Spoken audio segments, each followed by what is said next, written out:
Bismillahirrahmanirrahim.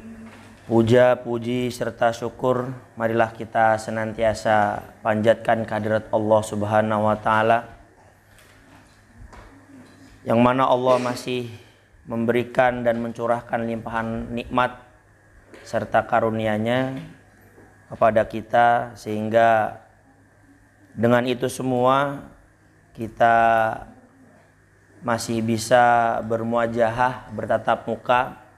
Kita masih dipertemukan kembali oleh Allah Subhanahu wa Ta'ala di tempat yang sama-sama kita cintai ini dalam rangka tafaqquh fiddin. Mudah-mudahan apa yang kita niatkan dari rumah, apa yang kemudian menjadi kegiatan kita ini senantiasa mendapatkan rahmat dan ridha Allah dan dicatat sebagai salah satu bentuk ibadah kita kepada Allah Subhanahu wa Ta'ala.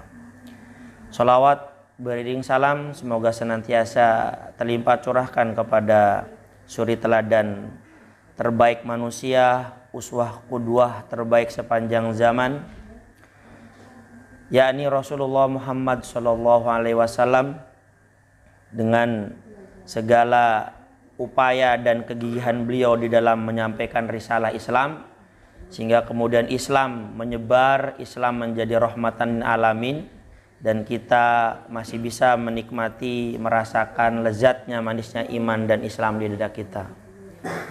Begitu juga dengan keluarganya, para sahabatnya, dan orang-orang yang senantiasa istiqomah, konsisten menghidupkan sunnah-sunnah beliau sampai akhir zaman. Ikhwatu fillah rahimakumullah, saudara-saudariku yang dirahmati Allah Subhanahu wa Ta'ala. Ya, pada kesempatan sore menjelang malam yang berbahagia ini, kita kemudian dipertemukan oleh Allah meneruskan apa yang sudah kita mulai, yaitu arahan dan sunnah-sunnah Rasulullah dalam hal perilaku, atau kemudian yang kita pahami dengan akhlak atau adab. Nah, pada malam hari ini ya, saya akan menyampaikan sebuah sebuah akhlak, sebuah adab yang mungkin lazim buat kita ya, karena kita manusia, kita berinteraksi, bersosial, bergaul dengan sesama manusia, maka kemudian barangkali sering kita kemudian dalam pergaulan kita, dalam ucapan kita terselip kalimat atau kata sumpah. Ya, jadi sumpah ya, adalah hal biasa gitu ya. Menurut kebanyakan manusia hal ini tidak begitu berbahaya atau dianggap mungkin ini biasa saja gitu. Kalimat-kalimat seperti bahasa mungkin sumpah deh gitu. Itu biasa kan? Gitu. Bener, sumpah ya gitu. Kalimatnya begitu ya. Atau apa yang kemudian membawa nama Allah, demi Allah gitu. Wallahi gitu. Itu adalah bentuk-bentuk kalimat sumpah. Nah, sebagai orang beriman, umat Rasulullah SAW, maka kemudian Rasul kita memberikan sebuah panduan bagaimana kalau kita kemudian mengalami hal seperti ini. Ya. Intinya adalah syariat Islam kita itu melarang agar jangan sampai kita ini mengobral sumpah gitu. Dikit-dikit sumpah, dikit-dikit sumpah. Ya. Nah, dengan seringnya seseorang bersumpah, maka kemungkinan besar orang ini adalah pendusta. Ya. Orang yang mudah mengucapkan sumpah, biasanya orang tersebut sedang menutupi sesuatu, atau ada hal yang sedang ia sembunyikan dari lawan bicaranya atau dari orang lain.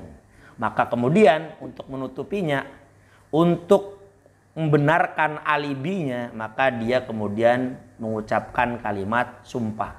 Apakah dengan menyebut nama Allah atau dengan kalimat-kalimat semisalnya. Nah, menurut para ulama, hal seperti itu tidak mungkin diucapkan, hal seperti itu tidak mungkin dilakukan kecuali orang tersebut terindikasi memiliki karakter sifat orang-orang munafik. Gitu ya. Dalam hadis Nabi kan jelas gitu. Kata Rasulullah SAW mengatakan ayatul munafik salasun. Idza hadasa kadaba salah satunya. Apabila dia berkata, dia pasti dusta itu.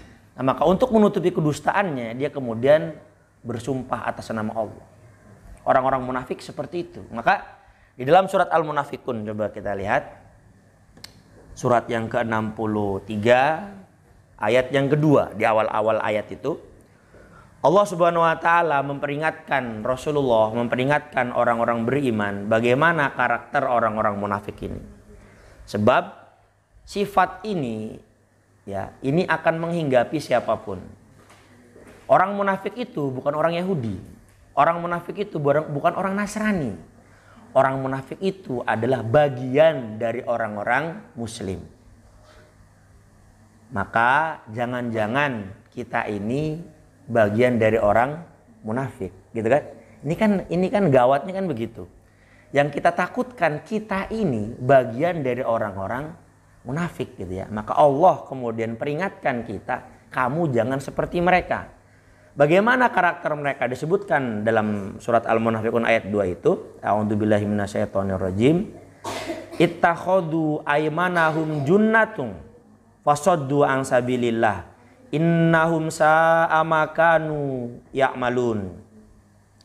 Mereka orang-orang munafik itu kemudian menjadikan sumpah-sumpah mereka sebagai tameng, sebagai perisai, sebagai pelindung untuk membenarkan ucapan-ucapan mereka atau untuk membodohi, menipu, merekrut orang-orang beriman agar orang-orang beriman mempercayai ucapan-ucapan mereka. Maka kemudian mereka menjadikan sumpah itu sebagai tamengnya.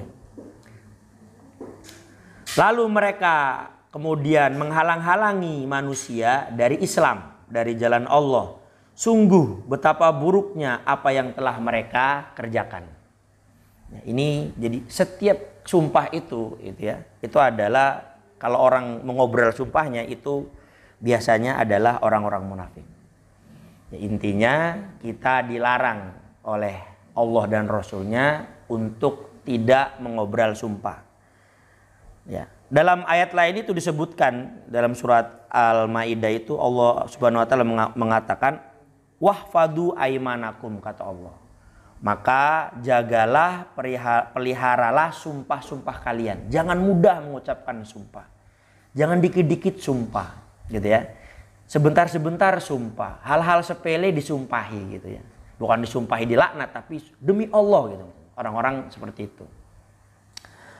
Oleh karena itu, ihfatu fillah rahimakumullah, Rasulullah SAW kemudian ya membolehkan ya. Jadi sumpah itu tidak selamanya dilarang, atau larangan dalam bersumpah itu bukan bersifat mutlak. Ya, ada hal-hal yang diperbolehkan kita untuk bersumpah. Di samping ada larangan, ada juga yang diperbolehkan, gitu ya. Jadi larangan ini tidak mengikat atau tidak mati, ya. Masih ada kemungkinan kita diperbolehkan untuk bersumpah. Di mana saja, kapan saja seseorang boleh bersumpah, bahkan dengan nama Allah. Gitu ya. Dalam sebuah hadis dari Ummu Kulsum, hadis ini juga disampaikan ya oleh Ummu Kulsum binti Uqbah bin Abi Mu'aid radhiyallahu anhuma. Ya, Rasulullah SAW mengatakan, laisal kadzab alladhi yaslihu bainan nas fayaqulu khairan aw yanma khaira. Kata Rasulullah, tidaklah termasuk dalam kategori berdusta, dalam kategori berbohong orang yang mendamaikan di antara manusia, sehingga dia mengucapkan kebaikan atau bersumpah karena menginginkan kebaikan di antara manusia. Jadi boleh bersumpah dalam hal ini. Maksudnya adalah misalnya ketika kita melihat dua orang saudara kita bertengkar, bermusuhan, perang dingin, diem-dieman gitu ya. Maka kita yang berada di tengah-tengah, yang menginginkan agar sahabat kita ini tidak berantem, tidak bertengkar, tidak diem-dieman, maka kita di situ boleh bersumpah itu. Datang kita ke si A. Kawan, demi Allah, si fulan itu tidak ngomong begitu. Dia hanya ngomong begini, dia menginginkan kebaikan dari dirimu. Besoknya dia datang lagi ke si satunya itu. Teman, wallahi dia nggak ngomong begitu kok. Beneran sumpah itu hanya itu demi kebaikan saja. Emang bener, yakin, serius. Nah, disitulah sumpah itu diperbolehkan. Kata Rasulullah, untuk mendamaikan dua orang manusia. Sebab di dalam Islam, kata Rasul, la yadkhulul jannah man qati'ar rahim. Tidak masuk surga orang yang memutuskan tali silaturahim. Ya. Bermusuhan di antara dua orang beriman itu bahaya. Ya. Jauh lebih besar dosanya. Maka dalam hal ini kata Rasulullah, tidak termasuk berdusta, tidak termasuk berbohong seseorang yang bersumpah menggunakan kalimat Allah sekalipun untuk mendamaikan dua orang manusia, dua orang yang beriman yang berselisih. Boleh itu. Ya. Yang tidak boleh itu kemudian kita jadi api gitu, jadi kompor. Nah, musuhan nih, ya sudah, iya emang dia mah brengsek. Emang dia mah iya emang kurang ajar emang. Ya, udah kan. Itu yang tidak diperbolehkan tuh. Ya. Jadi fitnah gitu ya, jadi api. Harusnya kita jadi air tuh. Nah, maka boleh dalam hal itu kata Rasulullah kita bersumpah. Sebab tidak ada yang kita inginkan selain kebaikan-kebaikan yang terjadi atau menginginkan kebaikan di antara manusia. Atau kemudian ya, sumpah itu diperbolehkan dalam hal membersihkan kita dari tuduhan. Satu hari dalam sebuah riwayat itu, seorang suami pernah melihat istrinya sedang ngobrol dengan laki-laki lain ketika dia pergi dari tempat jauh datang ke rumah, tiba-tiba dia melihat istrinya lagi ngobrol tuh sama laki-laki yang dia tidak kenal. Laki-laki itu siapa? Bukan saudaranya, bukan mahramnya, itu perempuan, ngobrol dia. Marahlah dia kan, karena cemburu gitu. Wajar, cemburu tandanya cinta gitu ya. Kalau seorang suami melihat istrinya ngobrol intim dengan laki-laki lain tidak cemburu, nah dayus itu. Dayus itu bukan dayus orang Padang, bukan ya. Salah satu sifat laki-laki yang kata Rasulullah haram laki-laki semacam itu masuk surga. Ya, seorang laki-laki yang tidak memiliki rasa cemburu di hatinya melihat istrinya, anak perempuannya bermaksiat kepada Allah. Tidak menutup aurat, meninggalkan kewajiban-kewajibannya, meninggalkan sholat, meninggalkan menuntut ilmu dan seterusnya dan sebagainya. Maka bersyukur Anda para perempuan kalau kemudian ibu bapak Anda bawel tuh, cerewet, macam burung beo, gitu ya. Tapi baik gitu. Ya. Gitu ya. Lebih baik dicereweti orang tua daripada kemudian dipukuli malaikat jabaniyah gitu.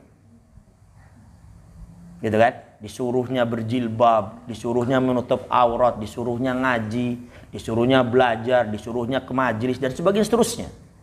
Nah, jangan bergaul dengan orang-orang yang tidak jelas. Jangan bergaul kecuali dengan mahrammu misalnya. Nah, ngelarang-larang mulu. Biasanya anak sekarang kan gitu ya. Ngelarang-larang mulu nih. Sebagian seolah-olah merasa terkekang gitu ya. Padahal orang tua kita sedang melaksanakan salah satu kewajibannya, yaitu dia harus punya rasa cemburu di hatinya. Supaya tidak menjadi laki-laki dayus. Baik, kemudian laki-laki itu mengadukan perihal itu kepada Nabi. Ya Rasulullah, istri saya selingkuh. Nah, kalimatnya gitu kalau bahasa kitanya ya. Istri saya itu serong gitu loh. Ya, dia selingkuh dengan laki-laki lain. Maka kemudian Rasulullah SAW ya mengatakan dalam hadis riwayat Bukhari itu, beliau mengatakan bahwa demi zat yang jiwaku berada di genggamannya, kata Nabi, aku akan memutuskan perkara kalian dengan kitabullah. Kata Nabi. Maka kemudian dipanggil suami istri ini, dipanggil istrinya, kemudian Nabi bertanya satu-satu, dicari siapa, yang mana yang benar, mana yang salah. Kata si istrinya, wallahi ya Rasulullah, demi Allah, dia ingin membersihkan tuduhan zina itu. Dia ingin membersihkan tuduhan selingkuh itu. Wallahi saya tidak selingkuh. Kata suami, faktanya saya lihat kamu lagi bicara gitu. Sensitif ya. Seorang istri itu tidak boleh bercakap-cakap dengan tukang batagor.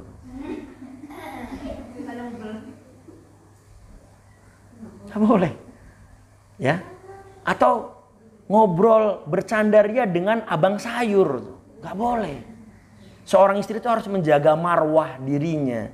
Dia harus menjaga marwah kehormatan suaminya. Ketika dia berjalan, dia bukan cuma melindungi atau menjaga kehormatan dirinya. Dia menjaga kehormatan suaminya. Keluarga besar dirinya, keluarga besar suami itu perempuan. Ya kan?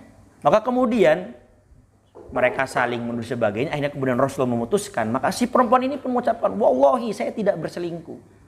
Saya tidak berzina dan sebagainya. Disitulah kemudian keluar lagi hadis lain mengatakan bahwa haram. Ya, kata Rasulullah, seorang perempuan memasukkan laki-laki ke dalam rumahnya. Apalagi ke dalam tempat tidurnya. Ya, tanpa mendapatkan atau seizin suaminya. Yang datang adik suaminya nih, ipar kan, boleh nggak dimasukin ke dalam rumah kalau suaminya nggak ada? Ya nggak boleh, misalnya gitu ya. Ya di sini yang saya tahu yang beripar tuh ada 2 di sini misalnya. Ya, misalnya Bang Adi main tuh ke rumah Bang Aris. Bang Arisnya lagi dagang, ada istrinya doang. Boleh nggak membukakan pintu? Ya nggak boleh. Teraja Bang, Ayang Aris lagi dagang gitu misalnya gitu. Nggak boleh tuh. Kalau dimasukkan fitnah. Sebab ipar, kata Rasulullah, ipar itu adalah kematian. Ya, ipar itu kata Nabi kematian itu. Fitnahnya besar. Gitu ya. Tapi di kalangan kita orang Indonesia, ipar itu kayak adik ipar kayak adik, kakak ipar kayak kakak, padahal itu bukan mahram gitu. Ya, main lendot, main templok, main buka jilbab aja misalnya gitu kan. Itu umumnya orang Indonesia ya. Padahal kata Rasulullah ipar itu adalah kematian. Itu adabnya tuh. Nih mbak-mbak yang masih gadis nih perhatikan itu ya, nggak boleh gitu. Ya. Atau lagi misalnya sudah dipinang oleh laki-laki, menunggu masa untuk nikah, kemudian di jalan ketemu teman sekolahnya itu, tanpa sengaja jalanlah ngobrol bareng gitu ya, jalan, kemudian calon suaminya melihat, apa yang terjadi? Panaslah, marah pasti, kamu selingkuh, kemudian nikahnya batal. Apa yang terjadi? Nyesel kan? Upama teman sekolah, iya teman sekolah, tinggalkan gitu. Mohon maaf, saya sudah mau nikah nih, jangan udah deket-deket saya. Dia harus berani berkata no. Harus berani berkata tidak. Gitu ya. Saya misalnya datang ke rumah antum, bertamu ingin ketemu suaminya. Gak ada suaminya, tolak. Siapapun itu. Maaf, suami saya gak ada. Out. Nah, kayak gitu. Suruh pergi tuh. Ya. Maka orang yang beriman pasti paham gitu ya. Ketika kalau di zaman Turki Utsmani itu pintu rumah itu ada ketukannya kan, di situ kan ada 2, ada yang besar, ada yang kecil. Kalau yang diketuk yang kecil berarti yang ngetuk rumah ini adalah perempuan. Maka yang datang menyambut adalah perempuan. Kalau suaranya kenceng, dung, laki nih. Maka yang datang ke rumah itu ada laki gitu. Gitu ya. Dulu begitu. Kalau di kita kan enggak, tok. Assalamualaikum misalnya. Kalau kemudian suara itu laki-laki, maka si istri tidak harus membukakan pintu. Cukup jawabnya dari balik pintu dalam keadaan pintu tuh terkunci gitu. Salam, suami saya belum ada. Belum pulang. Nanti datangnya Isa. Ya, habis Isa silakan datang kalau mau. Tapi pintunya nggak dibuka. Kalau Waalaikumsalam bukakan pintu, udah. Ya, bahaya ya. Nggak boleh. Nah, jadi boleh bersumpah untuk membersihkan tuduhan, kata Rasulullah SAW. Kemudian, ya, boleh juga bersumpah untuk menetapkan sebuah hukum. Dalam sebuah riwayat disebut bahwa Rasulullah SAW mendapatkan sebuah kasus, ada seorang perempuan disebut perempuan Mahzumiyah. Ya, perempuan disebut dengan perempuan Mahzumiyah. Dia bukan orang Arab asli gitu ya. Kemudian si perempuan ini mencuri. Ya, apa yang dicuri tidak disebutkan dalam hadis itu. Intinya adalah mencuri. Tentu Rasulullah harus memutuskan hukum di antara si pencuri dengan orang yang dicuri berdasarkan kitabullah. Maka kemudian Rasulullah SAW mengatakan, dan ini sangat masyhur hadis ini, apa kata Nabi? Wa ayyamullah, kata Nabi, demi Allah. Gitu, kalimatnya gitu ya. Wa ayyamullah, demi Allah, wallahi, kata Nabi. Lau anna Fatimatu binti Muhammadin saraqat laqata'a Muhammadun yadaha. Seandainya yang mencuri itu Fatimah binti Muhammad sallallahu alaihi wasallam, ya, kata Nabi, Muhammad sendiri yang akan memotong tangannya. Atau dalam hadis lain, laqata'tu yadaha, dalam hadis lain itu. Aku sendiri yang akan memotong tangannya Fatimah. Seandainya Fatimah yang mencuri. Ya, artinya demi menegakkan hukum boleh itu. Ya, mengucapkan kalimat sumpah tadi. Gitu. Misalnya atau seorang hakim mengatakan, wallahi, seandainya anak saya berzina, saya akan merajamnya misalnya. Kalau dia muhson, saya akan mencambuknya itu. Kalau dia ghairu muhson. Hal ini untuk menegaskan bahwa hukum itu di atas segalanya. Hukum itu tidak berlandaskan kasih sayang atau tidak berlandaskan nasab. Hukum itu terpisah dengan yang lainnya. Hukum adalah hukum. Ya, sebab hukum di atas segalanya itu. Kira-kira gitu ya. Jadi boleh mengucapkan sumpah untuk menegakkan hukum atau menetapkan sebuah hukum. Atau juga disebutkan oleh Rasulullah SAW bahwa boleh menegakkan atau boleh bersumpah untuk menegaskan rasa cinta. Ya, tadi sudah disebutkan kan cinta antar saudara. Maka dia bersumpah itu walaupun sumpahnya bohong. Ya, ditegaskan itu ya. Atau kemudian misalnya boleh bersumpah walaupun sumpahnya bohong untuk melindungi seseorang dari kedoliman orang lain. Misalnya tiba-tiba datang ke saya orang ngomong, saya mau mencuri rumah itu, saya mau mencelakai orang itu, saya mau membunuh orang itu. Ngomongnya ke saya gitu. Saya nggak kenal orang ini siapa, saudara juga bukan, tahu juga enggak. Kemudian saya mengatakan, jangan, wallahi dia saudara saya. Padahal saya nggak kenal. Ya, wallahi dia itu saudara saya. Nah, maka sumpah semacam itu boleh. Ya, karena dia segan sama saya, akhirnya dia mengurungkan niatnya untuk mencuri, mendolimi atau membunuh orang itu.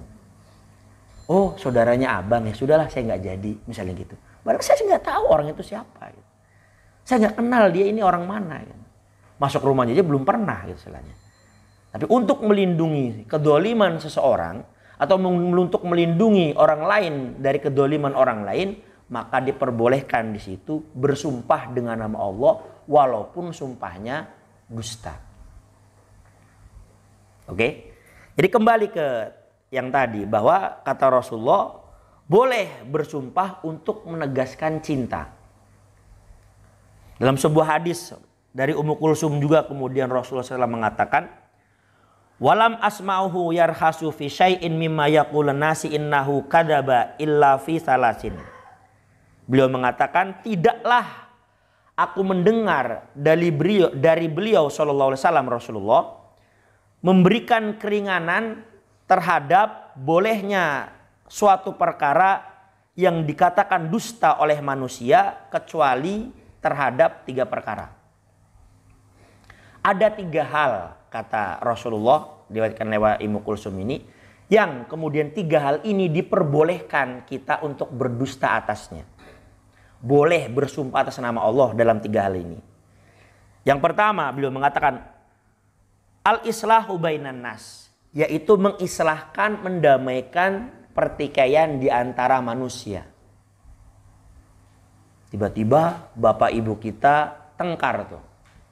Entah karena apa. Kadang-kadang orang tua ini sulit dimengerti jalan pikirannya oleh anak ya. Mungkin kita juga akan jadi orang tua suatu hari, ya kan kita juga akan sulit dimengerti pikiran kita oleh mereka.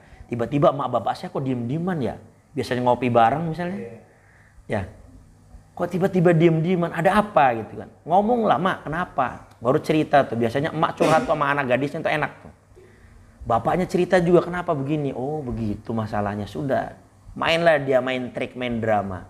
Intinya bagaimana bapaknya ini bisa akur dengan ibunya. Maka disitulah boleh kita berdusta atas nama Allah Subhanahu wa Ta'ala. Ya. Dalam rangka untuk islah bainan nas, mendamaikan di antara manusia. Ya. Jadi sifat karakter orang beriman itu tidak bisa tenang, tidak bisa apa istilahnya ya, ketika melihat orang lain bermusuhan gitu. Apalagi yang bermusuhan ini keluarga kita.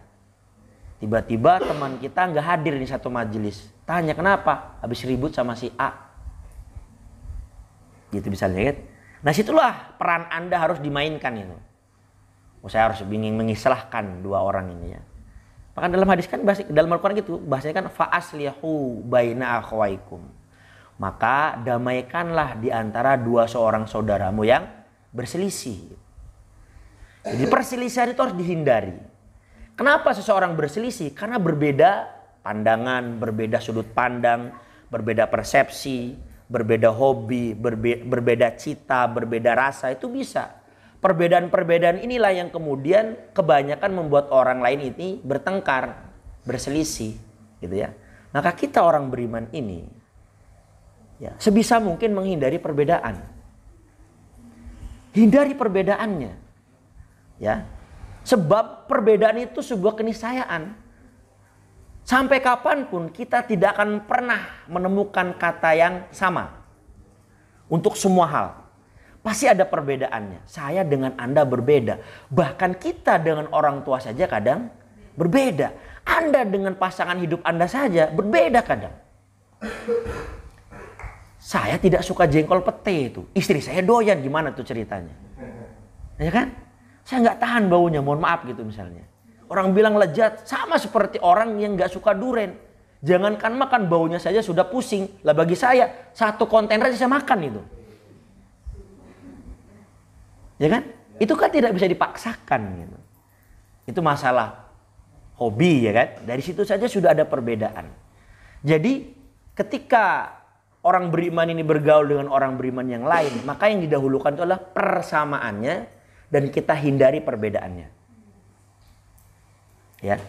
Jangan dulu berselisih ya kalau kita belum belajar arti kata cinta itu.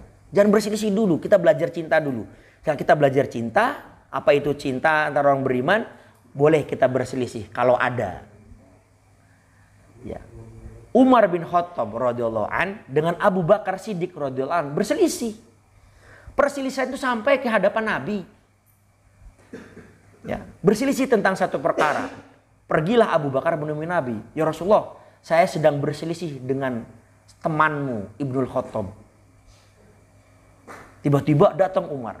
Setelah sebelumnya pergi dulu ke rumah istrinya, nanya, di mana Abu Bakar? Ke masjid. Waduh, ketemu Nabi. Berarti sudah cerita ke Nabi ini masalahnya nih. Maka Umar bin Khattab jalan cepat-cepat sampai gamis itu diangkat. Sampai hampir kelihatan dengkulnya itu. Karena saya ingin cepet-cepetnya gitu kan. Buru-buru itu, langkahnya panjang. Kata Rasul, lihat tuh. Saudaramu tuh lihatin. Dia marah ini. Tapi gitu nih, lihat. Saudaramu. Ini sedang marah itu. Salam, masuk. Ya Rasulullah, udah bisa ngomong, kata kalau kita. Pas duduk dulu kamu. Suruh duduk. Oleh mertuanya loh. Ya, dua-duanya ini mertua Nabi. Abu Bakar mertua, Umar juga mertua. Nah menantu ini tengah-tengah gitu kan. Kalau kita kan galau tuh, gimana ini? Gak misalnya. antara dua mertua ini berselisih. Ya pasti Nabi punya solusi. Maka kata Rasulullah SAW mengatakan, jangan pernah engkau menghardik Abu Bakar. Seandainya amalan seluruh penduduk Madinah dikumpulkan, lalu kemudian ditimbang dengan amalan seorang Abu Bakar, maka masih lebih banyak, masih lebih berat amalan seorang Abu Bakar. Itu keistimewaan Abu Bakar. Maka sejak saat itu Umar tidak pernah lagi berselisih dengan saudaranya Abu Bakar. Bahkan pernah beliau mengatakan, sampai kapanpun aku tidak akan pernah mencapai derajatnya Abu Bakar Siddiq radhiyallahu anhu. Itu kata Umar bin Khattab. Ya, sahabat Nabi itu luar biasa. Salahnya pun masih dijamin surga itu. Salahnya saja dijamin surga. Utsman dengan Ali berselisih. Betul? Ali dengan Aisyah berselisih. Salahnya saja dijamin surga. Lah Anda berselisih dengan saudara Anda dijamin surga. Siapa yang jamin? Gak ada. Maka jangan berselisih. Ya, hilangkan perbedaannya, kecilkan perbedaannya, kita besarkan persamaannya. Berbeda mah sebuah keniscayaan, pasti kita akan menemukan banyak perbedaan-perbedaan di antara kita. Ya, jangan pernah bertengkar, jangan dulu bertengkar sebelum kita belajar apa arti kata cinta. Oke? Tahu-tahu bertengkar dengan suaminya. Hal-hal apa sih bertengkar? Jangan tengkar dulu dah, belajar cinta dulu. Bagaimana mencintai istri, bagaimana mencintai suami. Gitu ya Bang Ahmad ya? Iya. Nanti kursus boleh mah Bang Ahmad sama saya ya. Berikutnya kata Rasulullah SAW riwayat Ummu Kulsum ini, wal harb kata Rasulullah.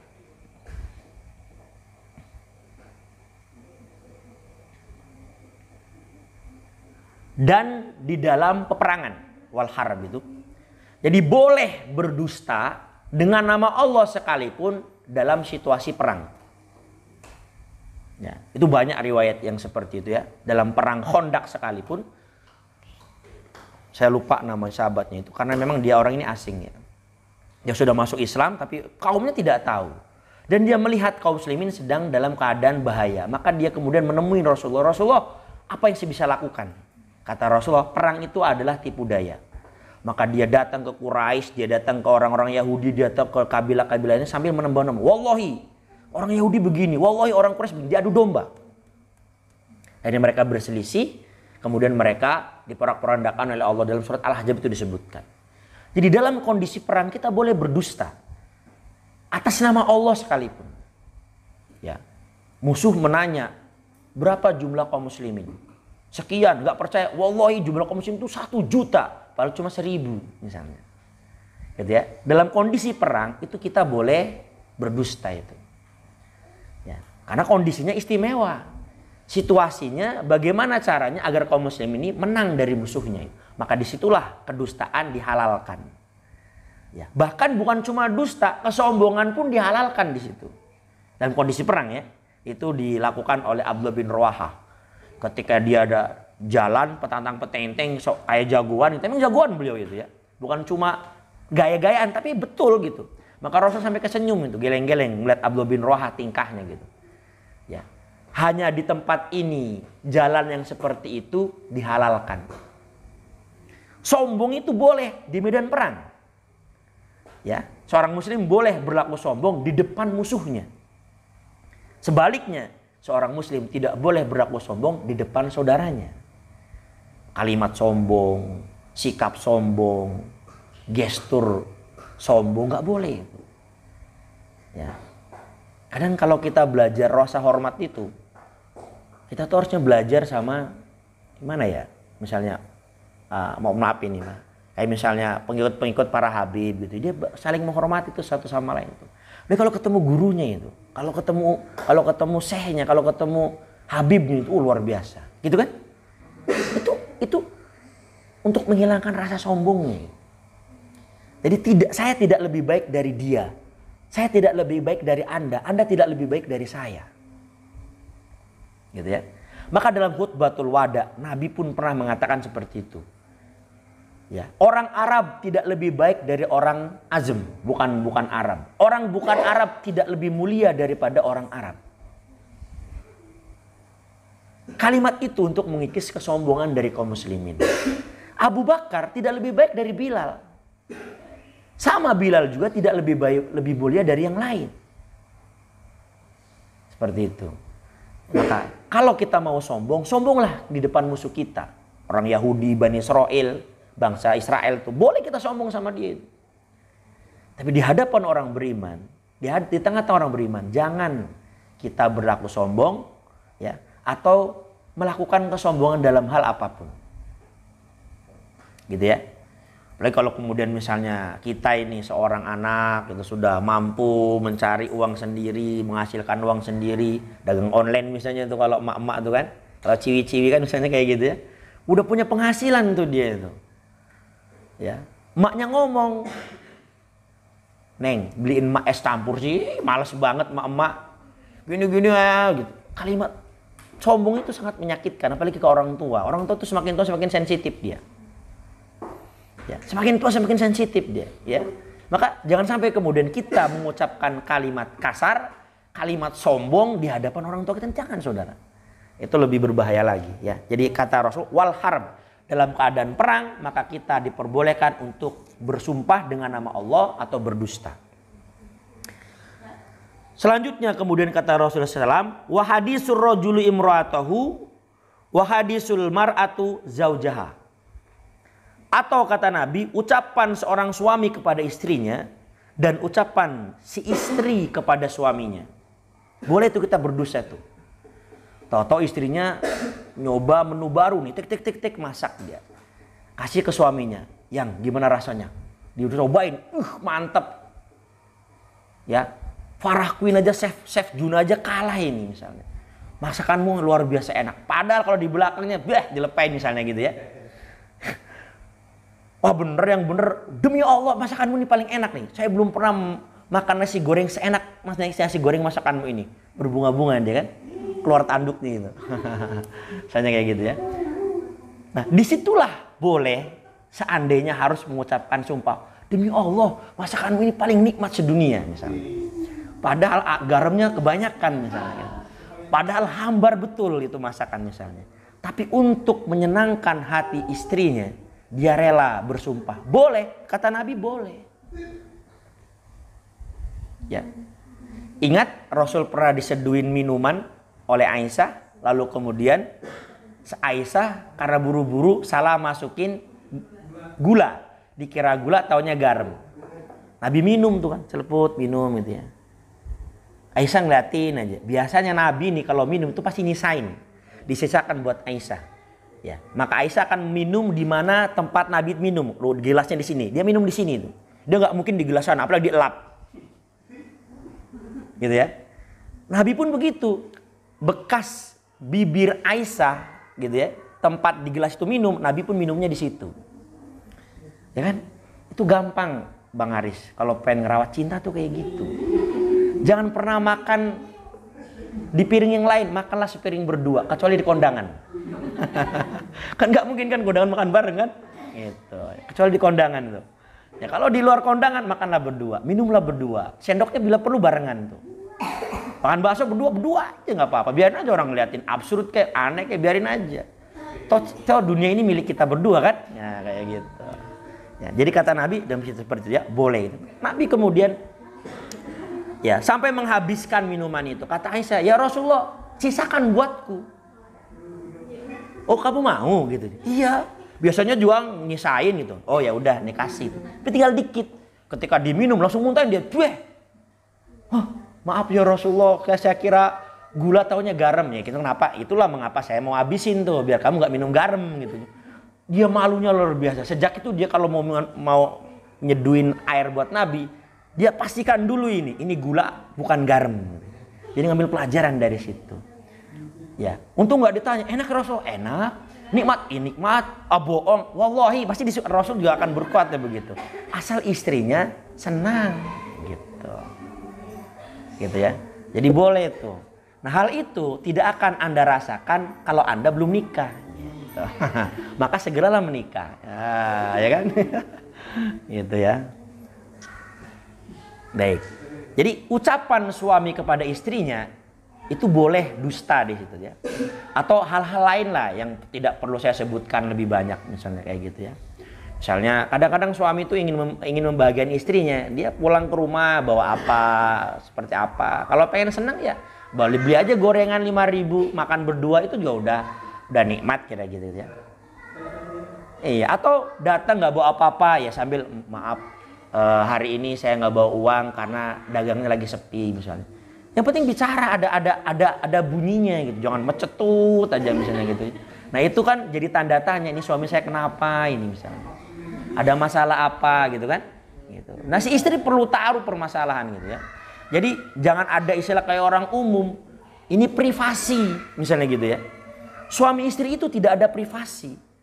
Wong Anda saja sudah tanpa busana di depannya, apa yang lagi apalagi istilah privasi? Nggak ada itu privasi. Kalau saya dengan Anda ada privasi, ada. Anda megang handphone saya, songong, ya kan? Ya kan bisa gitu. Anda kurang ajar tuh, tahu-tahu handphone saya dibuka misalnya, ya sama Bang Iksan tiba-tiba handphone saya diambil tuh dibuka-buka, marah nggak saya? Marah. Itu privasi saya. Tapi karena kepada istri saya nggak ada istilah privasi, jangan di password HP-nya gitu, ya. Kalau nggak akan timbul petaka itu. Jadi nggak ada istilah privasi di dalam rumah tangga suami istri itu nggak ada. Wong kita saja ya sering tanpa busana di hadapannya, apalagi yang disembunyikan, nggak ada harusnya. Paham maksud saya? Ya, oke, ya Ki ya, kayak gitu. Ya, jadi tidak ada istilah privasi suami istri itu. Masalah suami, masalah istri ya masalah suami. Gitu, istilahnya gitu ya. Nah, itu kalimat Nabi, kata Rasulullah SAW mengatakan, wa hadisur rajulu ilam ratu. Ya, dan ucapan seorang laki-laki kepada istrinya. Jadi kepada istri itu ucapkan yang baik-baik, yang manis-manis, yang indah-indah gitu ya istilahnya. Kalau kita berjanji terus kemudian belum bisa menepati janjinya, ya ucapkan yang kalimat yang baik. Mohon maaf belum bisa. Nanti kalau saya mampu akan saya beli tuh Gunung Uhud bila perlu. Nah, misalnya gitu ya. Kalau bisa saya pindahkan Ka'bahnya di Citayam misalnya gitu. Misalnya gitu, kalau pengen haji tiap hari misalnya. Lebay, memang kedengarannya berlebihan, lebay. Tapi itu untuk menyenangkan istrinya. Gampang nyenangin istri itu. Bercanda kok gampang kok. Jangan kemudian dulu kita masih bujang sering bercanda, ngasih jok-jok kepada temen. Ketika nikah diem aja. Jaim dong, gak ada jaim dengan pasangan itu ya. Udah gitu ya. Atau kemudian kata Rasulullah, wa hadisul mar'atu zaujaha. Dan ucapan seorang istri kepada suaminya. Ya, suami pun wajib gitu, menyenangkan hati suaminya. Misalnya dibelikan baju, gimana? Jilbabnya bagus nggak? Bagus. Saya pengen dari dulu jilbab ini, padahal udah sering pakai gitu istilahnya. Zaman santri mah ini murah ini harganya. Kata suaminya, saya beliin ini, gimana? Suka nggak? Suka banget. Saya dari dulu pengen banget pakai jilbab ini. Padahal banyak bener dulu waktu masih gadis jilbab kayak gini dikasihin tuh sama adik-adiknya. Karena untuk menyenangkan hati suaminya, dia puji setinggi langit itu. Ah bohong, biasa aja kali, beneran sumpah demi Allah saya suka banget, pengen dari dulu pengen jilbab ini nih misalnya gitu. Yang penting hati suaminya berbunga gitu. Udah berbunga mekar jadi taman gitu kan. Kan yang nikmati berdua doang gitu kan. Ya kan. Ya kita taman kan gitu ya. Gak harus kita bikin taman tuh, bikin taman surga itu di hati-hati kita. Itu loh. Saya juga belajar ya dari orang-orang hebat terdahulu. Nah itu ya. Jadi kata Rasul 3 kategori yang boleh kita berdusta atas nama Allah di dalamnya, sebutkan tadi untuk wa islahu bainan nas wal harb, terus juga hadisur rajulum ra'atahu wa hadisul mar'atu zaujaha. Perhatikan tuh. Ya. Jadi selain 3 ini jangan tuh. Misalnya tahu-tahu kita membohongi saudara kita. Ya, dengan nama Allah. Minjem dong 100. Ah, misalnya gitu kan. Demi Allah nanti akan saya bayar 2 hari dari sekarang. Tahu-tahu udah 2 hari nggak ada kabar, lewat terus dan sebagainya. Ya. Gitu ya. Kalau memang belum bisa ya ucapkan, mohon maaf nih meleset dari target misalnya gitu ya. Sebab ada ini dan sebagainya gitu ya. Baik. Ifatu fillah rahimakumullah. Ya. Nah, berjanji apalagi kemudian bersumpah atas nama Allah ini ya, adalah satu perkara atau menunjukkan karakter seseorang ya. Maka orang beriman itu kemudian tidak mudah mengucapkan janji, tidak mudah bersumpah. Dia hanya mau bersumpah kalau situasinya memang mengharuskan dia bersumpah ya. Jangan kemudian kita ya, sekarang ini fenomena di kita gitu, dikit-dikit demi Allah itu kayak mainan gitu. Seolah-olah nama Allah itu hal yang bisa diucapkan, dipermainkan dengan gampang. Ya. Padahal setiap sumpah yang diucapkan itu akan dimintai pertanggungjawabannya di hadapan Allah Subhanahu wa taala. Ya. Maka salah satu karakter orang yang sering seperti ini ya, itu dilaknat oleh Allah Subhanahu wa taala. Dalam sebuah hadis dan diriwayatkan oleh Imam Bukhari Muslim disebutkan bahwa kata Nabi, salah satun la yukalimuhullahu yaumal qiyamah wala yuzakkihim ya walahum adabun alim. Kata Nabi, ada 3 golongan manusia yang kelak di hari kiamat la yukalimuhumullah, Allah tidak akan ngajak bicara orang itu ya. Jadi kalau kita diajak bicara dengan perkataan yang lembut, ditegur, dicapa, dipanggil oleh Allah dengan kalimat yang indah, yang baik, itu adalah nikmat gitu ya. Tapi kalau dipanggilnya dengan panggilan murka, misalnya kalau kita saja, kita manusia nih, misalnya kita dipanggil oleh ibu bapak kita, teh, enak kan, bang, gitu kan. Atau misalnya kalau istri suami, yang, neng, nong, ya enggak juga lah, nong lah misalnya ya, itu kan indah kan, kita suka kan, suka pasti. Atau kemudian ke orang tua, nak, lembut.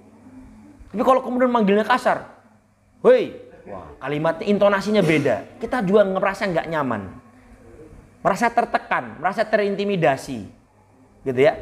Nah, orang ada 3 golongan kata Rasulullah. Orang ini tidak akan diajak bicara oleh Allah dengan pembicaraan yang baik.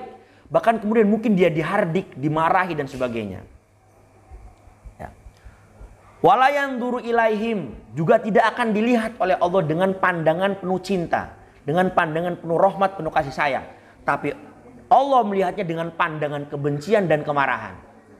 Coba kalau misalnya kita ditatap, dipandang yang tidak enak. Begitu juga ya, wala yanzuru ilaihim, tidak akan dilihat dia dengan penglihatan, dengan pandangan penuh cinta oleh Allah. Ya. Wala yuzakkihim, bahkan dia tidak disucikan, tidak diampuni dosa-dosanya. Ya, walahum adabun alim, bahkan bagi orang-orang semacam ini Allah sediakan adab neraka yang sangat pedih. Siapa mereka? Kata Rasulullah, asyaikhonu zanin, orang yang sudah beruban, orang yang sudah tua tapi masih doyan zina. Berandal tua namanya istilahnya kan. Ya, orang yang sudah beruban, orang yang sudah tua itu berzina. Kata Rasul, ketika seseorang mencapai usia 40 tahun, maka orang itu harus lebih banyak memikirkan akhirat daripada dunia. Lah ini buru-buru mikir akhirat, senangnya zina. Nah, orang semacam itu, orang yang tua, ya umurnya sudah tua tapi suka berzina, kelak mati, orang ini tidak akan mendapatkan rahmatnya Allah.